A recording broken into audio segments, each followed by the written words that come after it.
पढ़ने वाले के जिस्म में सिहरन पैदा ना हो या वो थ्रिल महसूस ना करे पढ़ते हुए, तो फिर लिखने का क्या मज़ा।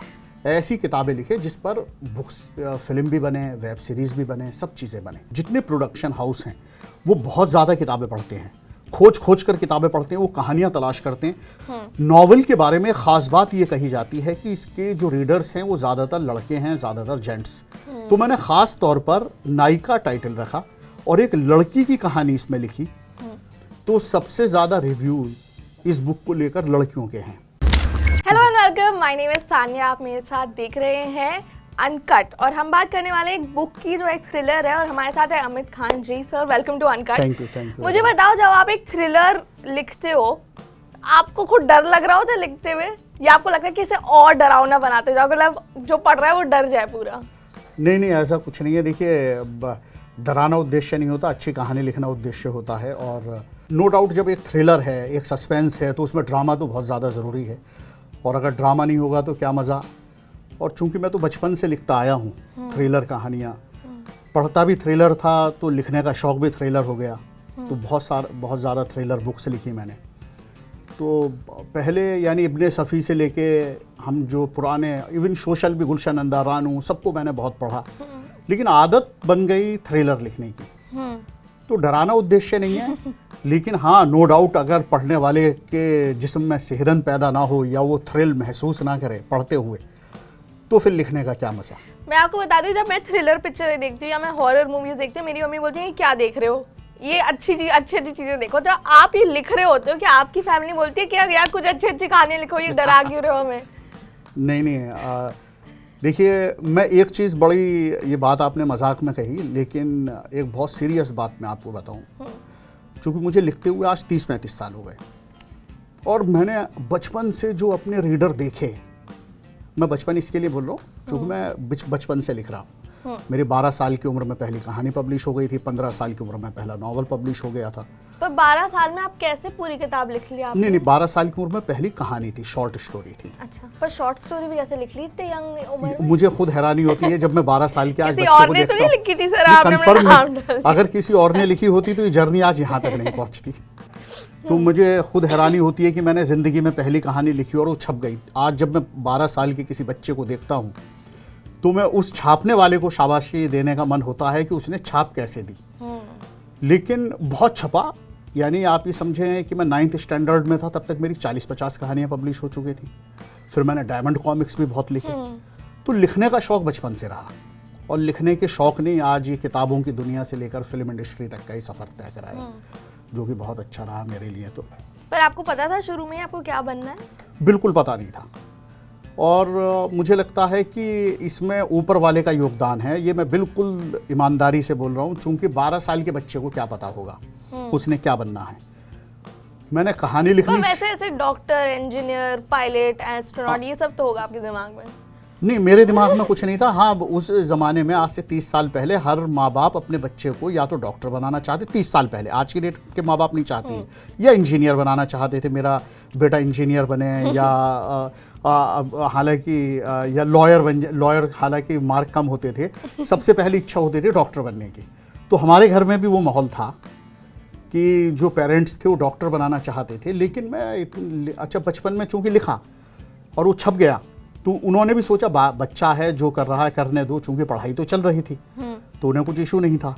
लेकिन वो लिखते चीज़ें इतनी आगे बढ़ गई 18-19 साल की एज तक की, कि पैसा आने लगा। लेकिन बशर्ते वो लेखन ऐसा हो जो आम जनता तक पहुँचे, आम जनता को आपकी चीज़ें पसंद आए। और आज की डेट में तो इतनी ज़्यादा बड़ी मार्केट है कि आप बुक्स लिखते हैं, बुक्स के ऊपर वेब सीरीज़ बनती हैं, फिल्म्स बनती हैं, ऑडियो मार्केट बहुत बड़ी है। तो और सब तरफ से पैसा आता है। तो चीज़ें, यानी एक व्यापार में ये तब्दील हो चुका है राइटिंग। लेकिन नो डाउट वो राइटिंग की सेंस ये होनी चाहिए कि हमने ऐसी किताबें लिखे जिस पर बुक्स, फिल्म भी बने, वेब सीरीज़ भी बने, सब चीज़ें बने। तो बस उतनी समझ की बात है। और मुझे लगता है आज राइटर्स की तो बहुत ज़्यादा ज़रूरत है। अच्छे राइटर्स की, राइटर बहुत हैं, अच्छे राइटर्स की आज सबको ज़रूरत है। तो जैसे आजकल बहुत सारे राइटर्स हैं जो अच्छा लिखते हैं, बट उनको नहीं पता कि आगे वे आउट क्या है, जैसे मैं कैसे मार्केट तक पहुंचूं, कैसे अपनी किताबें पब्लिश करवाऊं, तो उन लोगों के लिए आपके पास क्या एडवाइस? देखिए, सबसे बड़ी बात इसमें यह है कि मार्केटिंग की कोई ज़रूरत मुझे नहीं लगती। कि अगर आप अच्छा लेखन कर रहे हैं, अच्छी किताबें लिख रहे हैं, तो लोग जो है आपको अपने आप तलाश लेंगे। आज मैं बॉम्बे की बात कर रहा हूँ, चूँकि मैं रहता बॉम्बे में हूँ, तो वहाँ पर जितने प्रोडक्शन हाउस हैं वो बहुत ज़्यादा किताबें पढ़ते हैं, खोज कर किताबें पढ़ते हैं, वो कहानियाँ तलाश करते हैं, क्योंकि उनके लिए वो एक जो कहानी होती है उसके ऊपर करोड़ों कमाते हैं वो, तो उनको तो खुद एक अच्छी कहानी की तलाश होती है। तो अगर आपकी अच्छी कहानी है वो कहीं ना कहीं उन तक पहुंच जाएगी। लेकिन आप एक दो किताब लिखते, बहुत सारे लोग मार्केटिंग करने के चक्कर में आ जाते हैं। उनको ऐसा लगता है चेतन भगत को मौका मिला या हमारे जैसे लोगों को मौका मिला, उनकी शायद किस्मत खराब है, इसके लिए उनको मौका नहीं मिला। ऐसा कुछ नहीं है, रातों रात किसी की ज़िंदगी नहीं बदलती। हमने आज तक कभी कोई बुक का प्रमोशन पहले कभी नहीं किया था, और कभी कोई बुक का लॉन्च, आज तक मैं 100 से ज़्यादा किताबें पब्लिश हो चुकी हैं, कभी बुक लॉन्च नहीं हुई है मेरी। तो लोगों ने ढूंढा, तो वही असली चीज़ है कि जो लोग हैं वो आपको अपने आप तलाश लेंगे। बस ज़रूरत यह है कि आप अच्छा काम करें।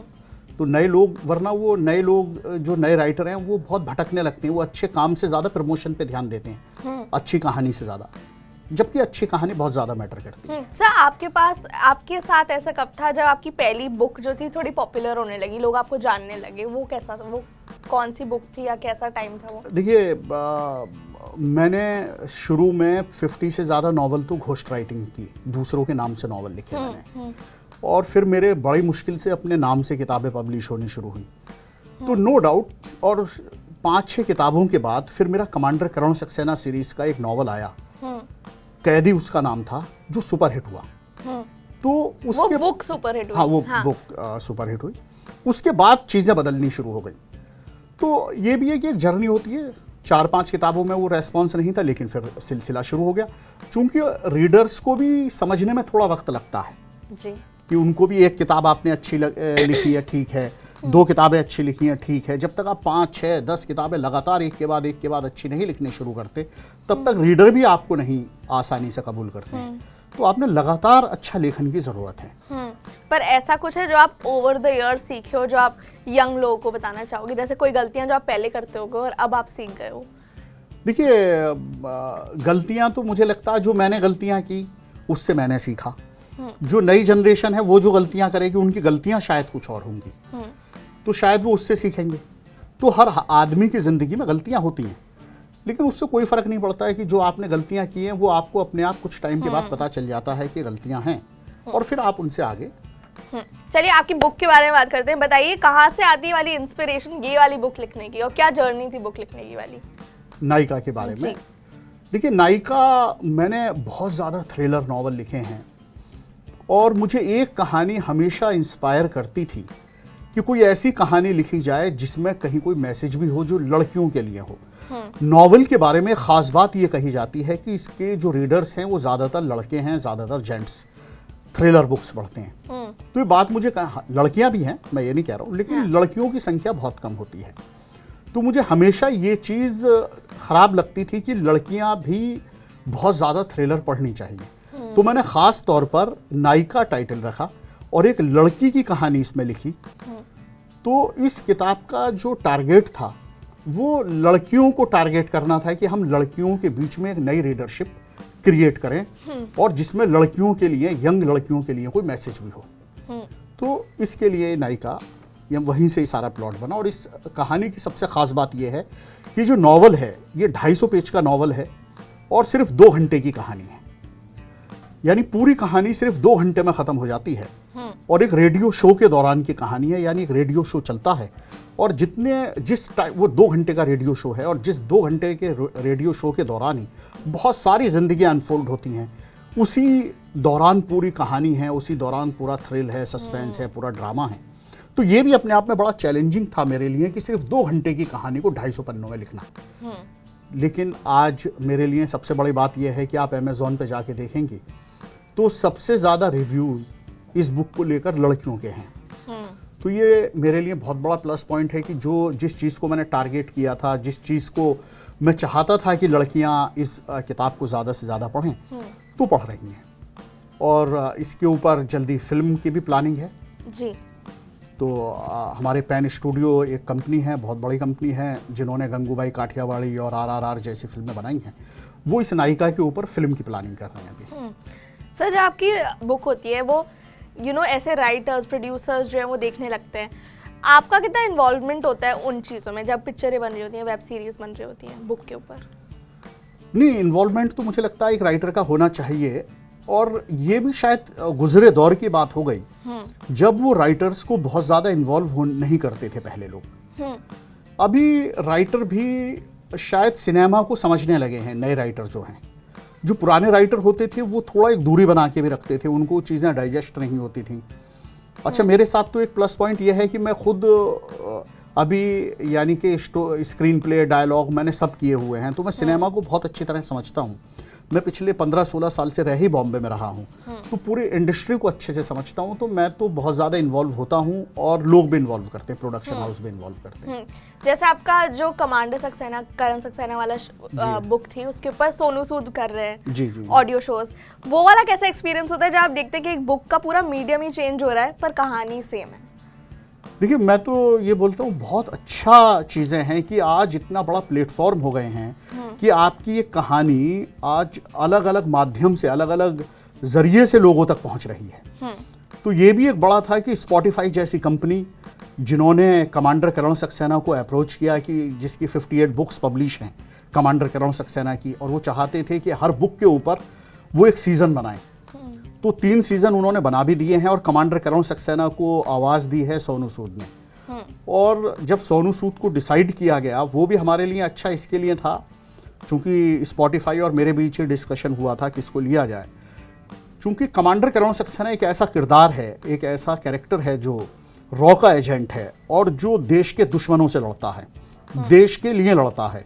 उसके बारे में एक लाइन बहुत फेमस है कि जो 130 करोड़ हिंदुस्तानियों का मुहाफिज कमांडर करण सक्सेना, जब कमांडर आता है तो बवंडर आता है। इस तरह की लाइन्स हैं उसकी जो कमांडर के बारे में। लेकिन मेन चीज़ ये है कि कमांडर करण सक्सेना देश के रक्षा करता है और देश के दुश्मनों से लड़ता है। तो सोनू सूद हमारे लिए इसके लिए ख़ास हो गए कि कोरोना काल के अंदर उन्होंने देश के लोगों की, देश के अंदर रहकर जो सेवा की, और उनकी जिस तरह की पर्सनैलिटी है वो बहुत ज़्यादा कमांडर करण सक्सेना से मिलती है, और देश में उनके लिए बहुत ज़्यादा प्यार भी उमड़ा। तो जब हमने सोनू सूद उनको अप्रोच भी किया, तो वो भी बहुत जल्दी तैयार हुए कमांडर करण सक्सेना का कैरेक्टर निभाने के लिए, उसको आवाज़ देने के लिए। तो एक कॉम्बिनेशन है, और आप मिले सोनू सूद से? बहुत अच्छी तरह से जानते हैं हम। उनके साथ एक फिल्म भी कर रहा हूँ मैं अभी। इसके बहुत जल्दी अनाउंस होगी वो फिल्म। तो बहुत डिफरेंट सब्जेक्ट है, और आपको हैरानी होगी कि मैं थ्रिलर लिखता हूँ, लेकिन मैंने कॉमेडी लिखी है जो फिल्म है वो। तो एक बिल्कुल अलग दुनिया है, और बहुत जल्दी हम फर्स्ट टाइम होगा कॉमेडी को लिखने का? हाँ, कॉमेडी मेरी फर्स्ट वो है।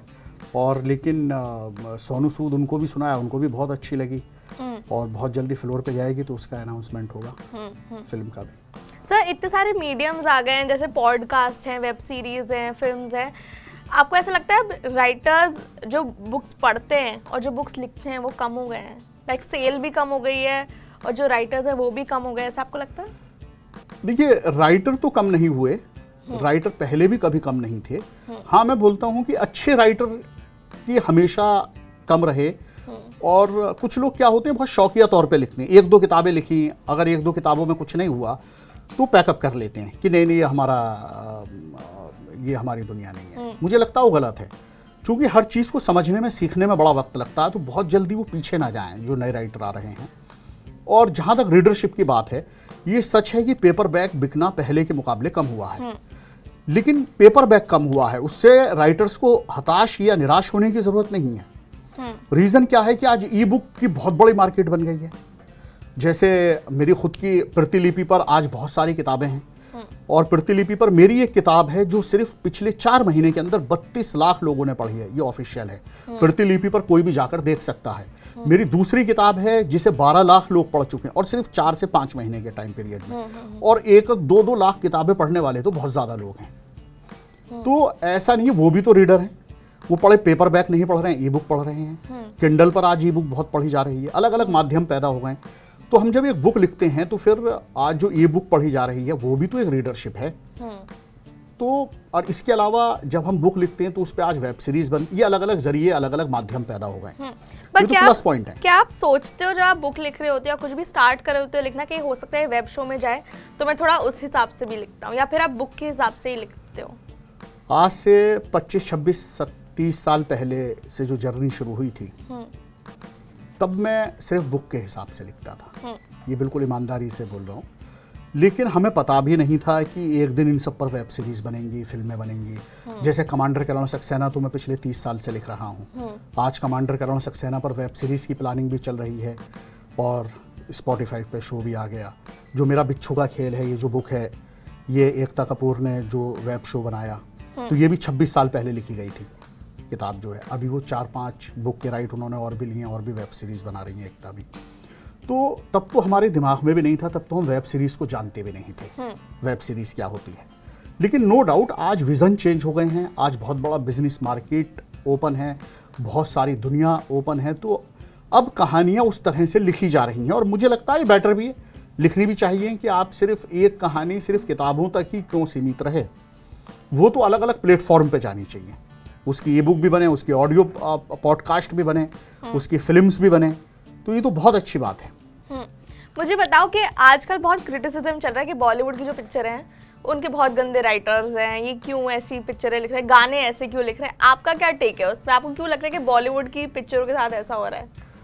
नहीं, एक माहौल बन गया है और मुझे लगता है शायद ये बदलेगा माहौल भी। और एक बात ये भी एक सच है कि स्क्रिप्ट पर जितनी मेहनत करनी चाहिए वो लोग नहीं करते हैं, इसमें भी कोई तो नो डाउट इस माहौल से उन लोगों को अब सबक मिल रहा है कि हमने अच्छी स्क्रिप्ट की ज़रूरत है। सिर्फ बेहतरीन लोकेशन से कुछ नहीं होता है।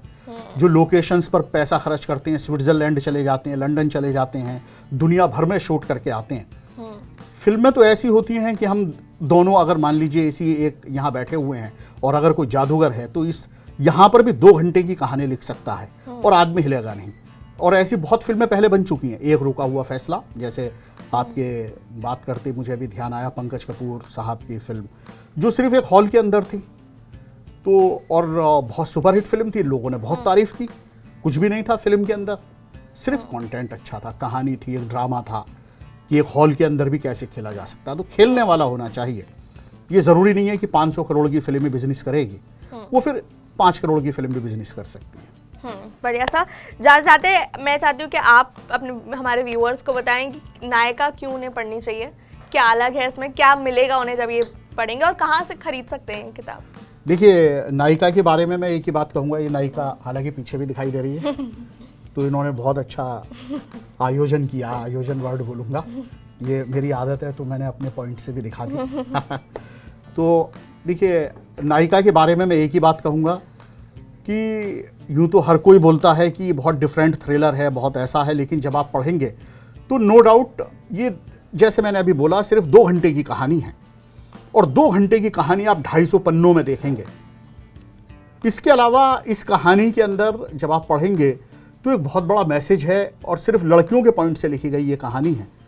तो मुझे लगता है कि ना सिर्फ लड़कियों को बल्कि लड़कों को भी ये कहानी पढ़नी चाहिए, नायिका पढ़नी चाहिए और आप किसी भी हालत में निराश नहीं होंगे। ये किताब पेंगुइन रैंडम हाउस से पब्लिश है और अमेज़ॉन और फ्लिपकार्ट पर मौजूद है। आप कहीं से भी ये किताब पेपरबैक आसानी से खरीद सकते हैं। तो ये थे हमारे साथ अमित खान जी। सर जाते जाते ये बता दो आपके नाम की कहानी क्या है, ये कुछ अलग नहीं है नाम? हाँ, नहीं, नाम अलग है और मुझे लगता है कि एक सस्पेंस राइटर हूँ मैं और एक सस्पेंस राइटर के लिए बहुत अच्छी बात है कि खेल उसके नाम से शुरू हो जाए तो मेरे नाम से खेल शुरू हो जाता है। मेरे नाम से ही लोगों के दिमाग में क्यूरियोसिटी डेवलप होती है कि भाई इस नाम के पीछे की क्या कहानी है। तो ये तो अच्छी बात है। तो मुझे लगता है अगले इंटरव्यू तक के लिए थोड़ा सस्पेंस रखें तो ज़्यादा बेटर है। ठीक है, thank you so much sir. Thank you very much.